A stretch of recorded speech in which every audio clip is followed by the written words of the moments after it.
So first thing I want to clear out, wherever you work, whether you work in ED, emergency department, whether you work in the ward, whether you work in ICU, ITU, or pediatric wards, anywhere you work, you will have a safe staffing number. So you will have like number of nurses according to your department, according to your patient requirement, and that is considered as a safe number of staffing.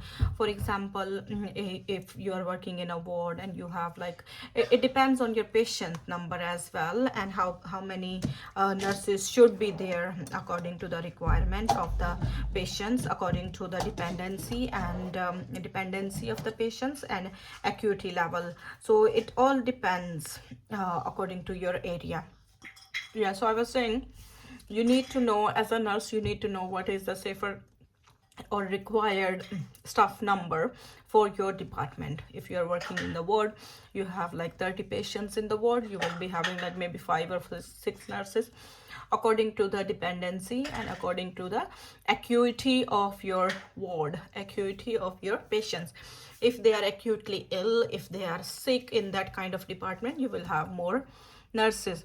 If you are working in a general medicine ward, or where they don't need so many nurses, the number of the required nurses will be less. So you need to know what is the staff safer staffing number according to the requirement of your department. And if you went to the shift and the number of nurses is very low, for example, you should be 4 nurses in the department and there are only 2 available, you won't be able to look after 15 patients. That's too much. 15 patient. Back home we used to see like maybe like 30 or 60 patients in the ward, but there are like 6 or 7 nurses. But the dependency level of the patients is totally different here. Back home, we will just do the medicines, we'll do the OBs, cannulation, IV fluids, ECGs, things like that, like the nursing things. Here we have like patient washes as well, that you need to wash the patient. Unless if you are working in emergency department or OPD department, you won't be doing that. Or outpatients, any outpatient wards or clinics, you won't be washing the patients. But if you're working in the ward, yeah, obviously you'll be doing the washes as well. So sometimes patients are red patients means they're having pressure ulcers. So if they're having pressure ulcers, you need to move them every 2 hours, right? And also if sometimes they are red patients, like they are on red tray means you will be feeding them, so they can't feed themselves. Okay, so dependency can be different according to the area requirement, area of your department, according to the department. So you need to know like how many nurses should be there. So yeah, you went to the ward and then there should be 4 nurses and there are only 2 available at the time. What you can do, you can escalate. You're in charge or your manager, they will know that staffing number is low, but they will try to escalate. They will escalate to the matrons, they will escalate to the senior team, and then if you can get help, well and good. If they cannot send any extra nurse for you, you will be only 2 working there. So sometimes in charge comes and helps. Sometimes they take the team as well. So if you were 3, if you were 2 nurses and the in charge is there as well, she can help. And maybe you can make 3 teams. If your manager is available, she will come and help as well. So it's not that you will be left alone. But most of the times nowadays, especially on the night shifts, because the winter pressure is really bad nowadays with the NHS. So because of the winter pressure, everybody is getting sick, including patients and the staff nurses and the healthcare support workers. So most of the people are calling in sick. So when they are sick, we need to cover the areas, we need to look after the patients. How we can do that?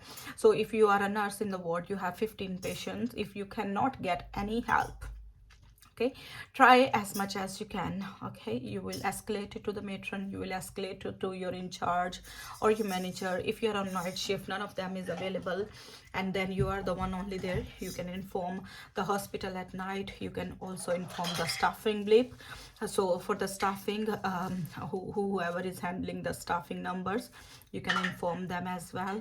So here we have the staffing thing as well. If you don't know, back home, your ward sister or your ward manager, she will be the one organizing the staff, and we wouldn't know that what is happening. Here we have a staffing number, so every ward have a schedule for the staffing bleep. There is a bleep thing. If someone needs to report a sickness, they will call the staffing bleep.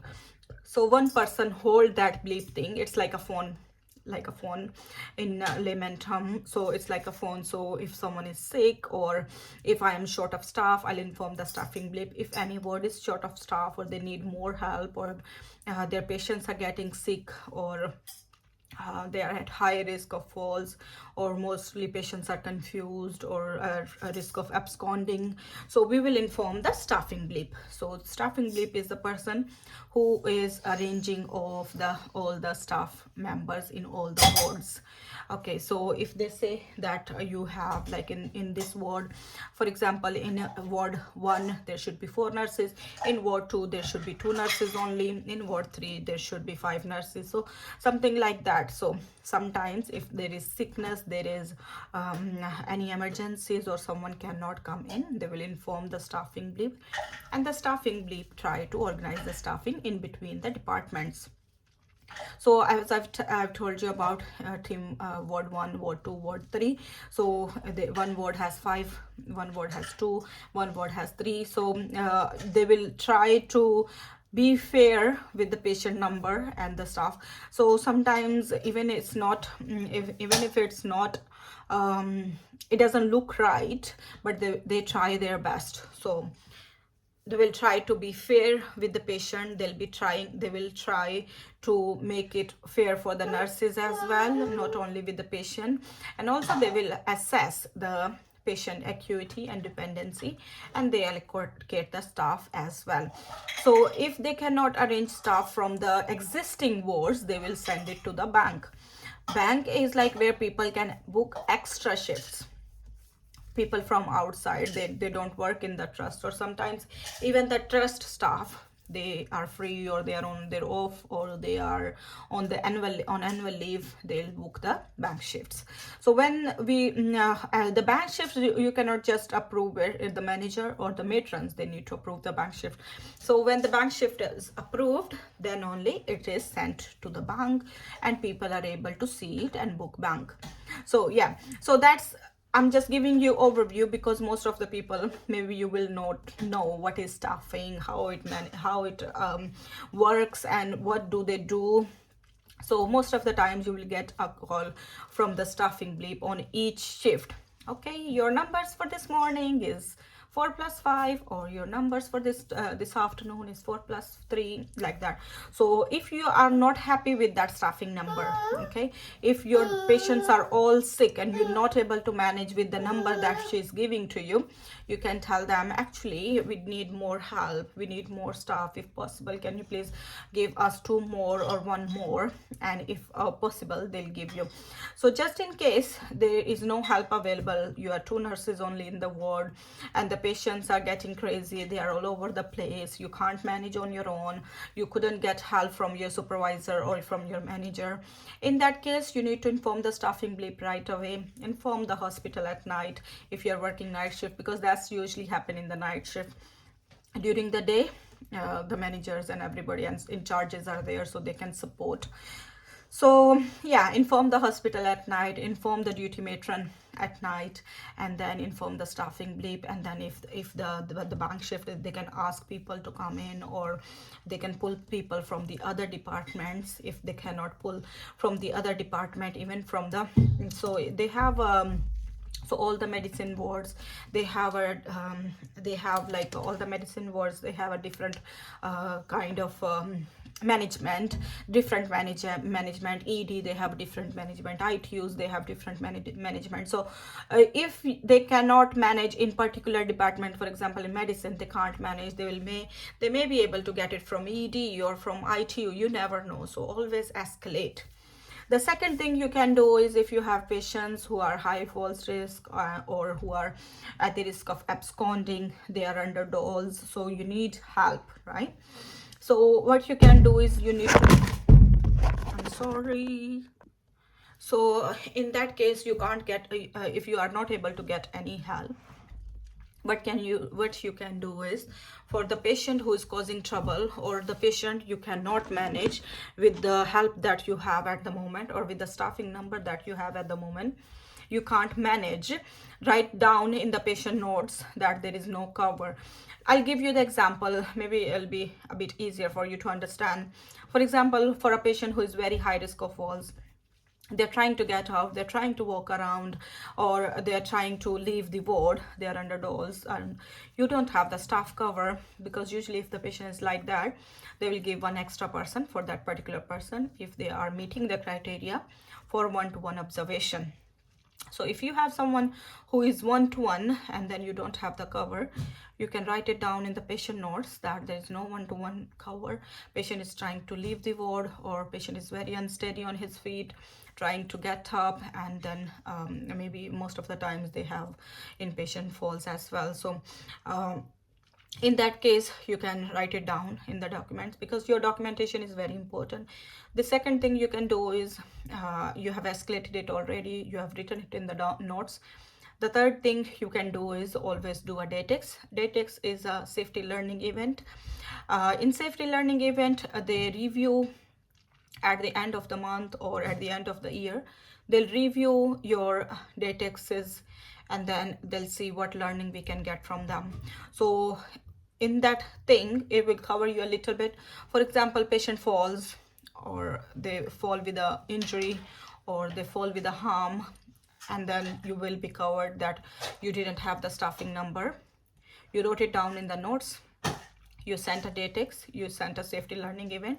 Safety learning event is for all of us, and then escalating our concerns to the senior team, and what learning can be taken from that safety learning event, from that DATEX, what learning can be achieved. Okay, so that's very, very important. If you don't have the cover, do the DATEX. It's very, very important. Write it down in the patient note. Escalate. The fourth thing you can do is, there is a safe care system that we use. In the safe care system, it's like SNCT data. Your patients, what is their requirement? Are they assistants of 1, assistants of 2, they're taking too much nursing time, or they are acutely ill? So each patient, there is a system that we use. Each patient gets a score. So according to that score, it's also according to your staffing number. So the patient requirement and the staffing number will show according to that safe care system. So in the safe care system, there is a score. For example, patient Saima score 0, or patient Light score 2. It's like that. Okay, so with that scoring system, you will calculate how many patients are 0, how many patients are 1B, how many patients are 1C, or so a patient who is requiring continuously nursing help, or they're very unsteady, or within last 24 hours you needed one-to-one for them, it's 1C. So it's a scoring system. So according to that scores, they will see how many nurses, how many support workers you need, and you can't mitigate the risks with the existing number of staff. Okay, so it's not only you. The higher management, the matrons, the in charges, the managers, they know, because they can see the report, they can see the data you are entering, how many patients are requiring help, and how many carers they need, and how often they're requiring the help. And according to their dependency, according to their acuity, they will review your staffing number. So yeah, you can raise the red flag on the safe care system. That's what I wanted to say. I gave you a little bit information about that, so you will have a better understanding. So that's the fourth thing in the safe care system, or in the report, whatever criteria, but as per the NHS England, safe care is a system that we use to see the patient dependency, acuity level, and you can highlight your concern there. You raise the red flag there. You raise the professional judgment. According to your professional judgment, this staffing number is not right. Okay, so that's the fourth thing that you can do. So yeah, so these are the things to save you better, to save you in future, to save you in terms of if something happens. Okay, just in case if something happens, you will be covered, because it's very, very important for your NMC pin. You can't do everything if you were 2 nurses only in the department, because most of the times the patient needs assistance of 2 or assistance of 3, or sometimes or even when we do CDs, there need to be 2 people. When we do injections, there need to be 2 people. So 2 persons in the ward cannot manage. So make sure that you highlight it to your seniors. If you are understaffed, make sure you do your documentation very nicely. Write it down that no cover for that patient, escalated it to the seniors, and then because if something happens, you will be there responsible. Okay, so 15 patients is too much, but staffing levels nowadays is so bad. But if you are in that scenario, if you are in that situation, you can't, according to NMC, you cannot leave the patients, so you cannot refuse to take the patients. Okay, so what you can do is you can do as much as you can and do it in a right way. If you can't manage, you can do if you can't manage, you can do the 4 things that I have mentioned, but still make sure that you are safe, and then whatever you do, document it. Okay, and then if any problem is causing, any patient is causing trouble, write it down in the notes. It's very important. I know you will be very busy, you will have no time to do the documentation, but without the documentation, nobody is going to believe you, nobody is going to trust you what you're saying. Okay, and also the documentation is the only thing that can save you. Okay, I can't reiterate it enough, because if you don't do it, it never happened. I mean, if you don't document it, it never happened. That's the thing we take in nursing, isn't it? So yeah, documentation is very important. How to escalate the staffing number, and if you are in that critical situation, I've told you all about it, and I hope this video was helpful.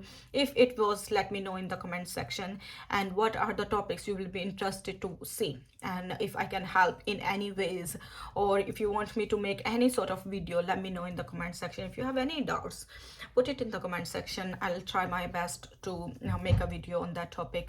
And I really like to to clear your doubts, because when I was in Dubai preparing for my English exam, I was always thinking about all those things. I never knew that what is staffing, because even in Dubai, we knew that there should be 2 nurses at a time. So that's all. I was working in a clinic, so I never knew that with the wider organization, how they manage the staffing level.